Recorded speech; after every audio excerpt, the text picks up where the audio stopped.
بسم اللہ الرحمن الرحیم۔ السلام علیکم ورحمۃ اللہ وبرکاتہ۔ امید ہے کہ آپ سب ایمان، صحت، عافیت اور برکت کے ساتھ ہوں گے۔ آج ہم سبق نمبر 54 کو پڑھیں گے، جس کا عنوان ہے محسنات لفظیہ۔ تو محسنات معنویہ کے بیان سے فارغ ہونے کے بعد اب حضرات مصنفین محسنات لفظیہ کا بیان فرما رہے ہیں۔ فرمایا کہ محسنات لفظیہ کی پہلی قسم تشابہ الاطرافی ہے۔ تشابہ الاطراف کا مطلب یہ ہے کہ کسی جملے کے آخری لفظ کو ما بعد والے جملے کا پہلا لفظ بنا دیا جائے، یا اگر شعر ہے تو ایک شعر کے آخری لفظ کو دوسرے شعر کا پہلا لفظ بنا دیا جائے۔ گویا کہ تشابہ الاطرافی کا استعمال نثر اور نظم دونوں میں ہوتا ہے۔ نثر کی مثال کچھ اس طرح سے ہے، جیسے کہ فیہا مصباح، المصباح فی زجاجہ، الزجاجۃ کأنہا کوکب درّی یوقد۔ تو اس آیت مبارکہ میں ایک جملے کا اختتام مصباح پر ہو رہا ہے، تو دوسرے جملے کی ابتدا بھی لفظ مصباح ہی سے ہو رہی ہے۔ اسی طریقے سے ایک لفظ کا اختتام لفظ زجاجہ پر ہو رہا ہے، تو دوسرے جملے کی ابتدا بھی لفظ زجاجہ ہی سے ہو رہی ہے۔ اب شعر کی مثال کو سمجھیے، جیسے کہ اذا نزل الحجاج ارضا مریضۃ تتبع اقصى دائها فشفاها شفاها من الداء الاوصال الذي بها غلام اذا هز القناة سقاها۔ تو اس شعر میں پہلے شعر کا اختتام لفظ شفاہا پر ہوا ہے اور دوسرے شعر کا آغاز بھی لفظ شفاہا ہی سے ہوا ہے۔ آگے فرمایا الجناسو، تو محسنات لفظیہ کی دوسری قسم جناس ہے۔ جناس کے لغوی معنی ہے مشابہ ہونا، ہم جنس ہونا، اور اصطلاح بلاغت میں جناس کا مطلب یہ ہے کہ دو لفظ تلفظ میں مشابہ ہوں اور معنی میں مختلف ہوں۔ جناس کی دو قسمیں ہیں، جناس تام اور نمبر 2 جناس غیر تام۔ جناس تام وہ جناس ہے جس میں تمام حروف 4 چیزوں یعنی حیت، نوع، عدد اور ترتیب میں متفق ہوں۔ حیت سے مراد حرکات اور سکنات اور نقطہ ہیں، اور نوع سے مراد حروف ہجا ہیں یعنی الف، تا، یا۔ عدد سے مراد مقدار حروف ہے، ترتیب سے حروف کی تقدیم اور تاخیر مراد ہے۔ جناس تام کی 4 قسمیں ہیں، نمبر 1 متماثل، نمبر 2 مستوفی، نمبر 3 متشابہ، نمبر 4 مفروق۔ تو متماثل وہ جناس تام ہے جس میں 2 ہم جنس لفظ ایک ہی نوع کے ہوں، یعنی دونوں اسم یا فعل یا حرف ہوں، جیسے کہ شاعر کا یہ شعر لم نلقى غیرک انسانا یلاذ بہ فلا برحت لعین الدہر انسانا۔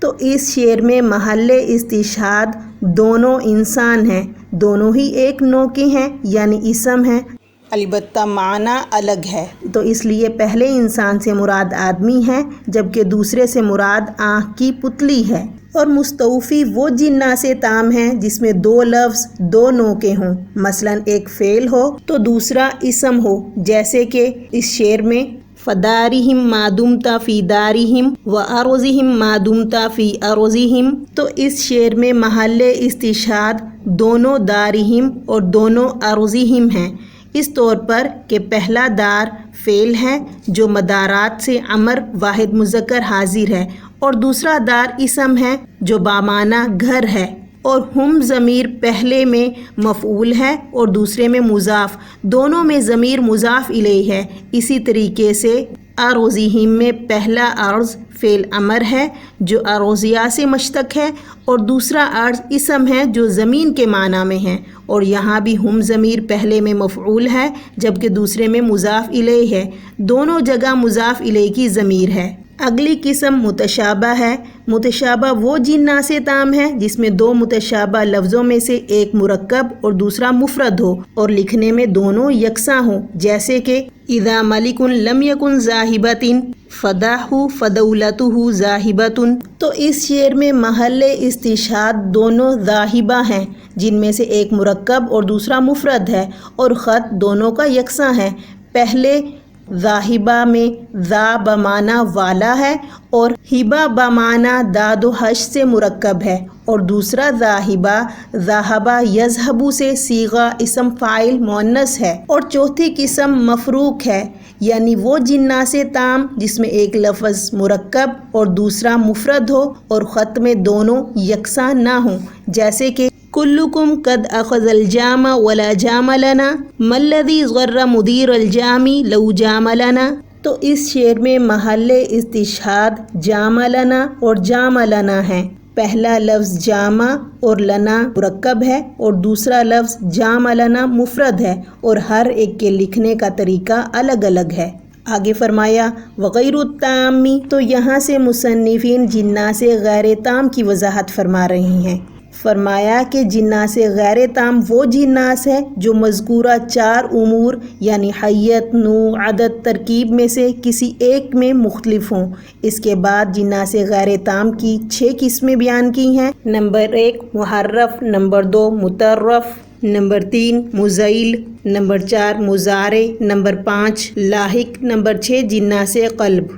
تو محرف وہ جناس غیر تام ہیں جس میں دونوں لفظ نوع، عدد، ترتیب میں تو متفق ہوں لیکن حیت، حروف یعنی حرکت اور سکون، تشدید میں مختلف ہوں، جیسے جبۃ البردی، جنت البردی۔ تو اس مثال میں بردی میں با کو ضمہ ہے اور بردن میں با کو فتح ہے، اور نوع، ترتیب اور عدد حروف میں یکسانیت ہے۔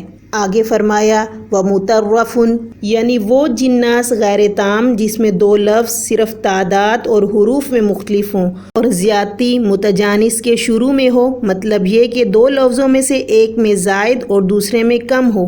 یہ زیادتی اگر شروع میں ہے تو اسی کا نام متعرف ہے، جیسے کہ ان کان فراقنا مع الصبح بدا لا اسفر بعد ذلك صبح ابدا۔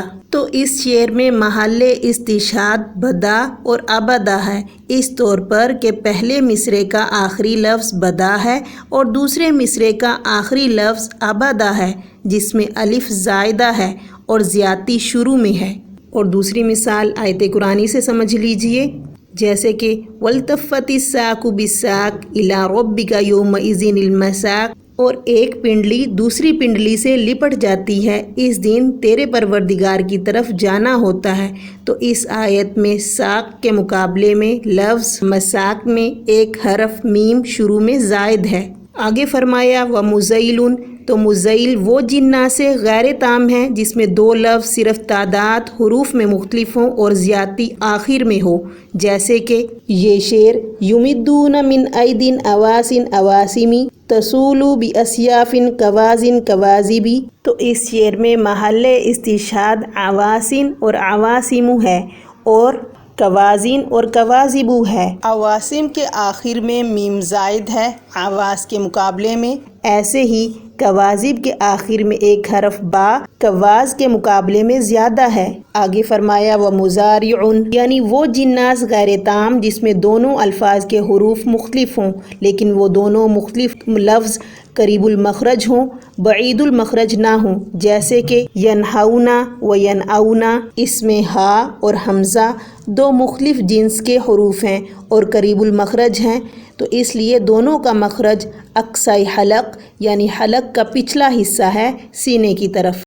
آگے فرمایا لاحق، یعنی وہ جناس غیر تام ہیں جس میں 2 لفظ کے حروف تو یکساں ہوں مگر صرف ایک ایک حرف مختلف ہو اور دونوں مختلف حروف قریب المخرج نہ ہوں بلکہ بعید المخرج ہوں، جیسے کہ انہ علی ذلک لشہید و انہ لحب الخیر لشدید۔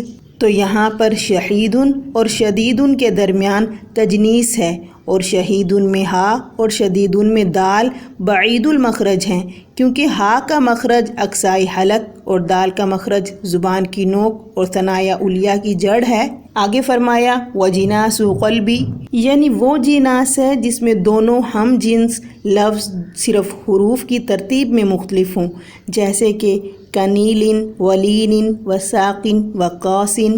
تو یہاں پر نیل اور لین، اسی طرح ساکن اور قاسن دونوں لفظ حروف میں متحد ہیں البتہ ترتیب میں مختلف ہیں۔ آگے فرمایا التصدیر، تصدیر محسنات لفظیہ کی تیسری قسم ہے اور اس کا نام رد العجزی علی الصدری بھی رکھا جاتا ہے۔ تصدیر نثر اور نظم دونوں میں استعمال ہوتا ہے مگر دونوں کی صورت مختلف ہے۔ نثر میں تصدیر کی صورت یہ ہے کہ دو لفظ مکرر یا ہم جنس یا ملحق بھی ہم جنس میں سے ایک کو جملے کے شروع میں اور دوسرے کو جملے کے آخر میں لایا جائے۔ نثر کی مثال کو سمجھیے، وَتَخْشَى النَّاسَ وَاللَّهُ أَحَقُّ أَن تَخْشَاهُ۔ تو اس آیت مبارکہ میں محل استشہاد تخشا ہے جو مکرر ہے، یعنی جملے کے شروع میں بھی اور آخر میں بھی، دونوں الفاظ کی صورت اور دونوں کا معنی بھی ایک ہے۔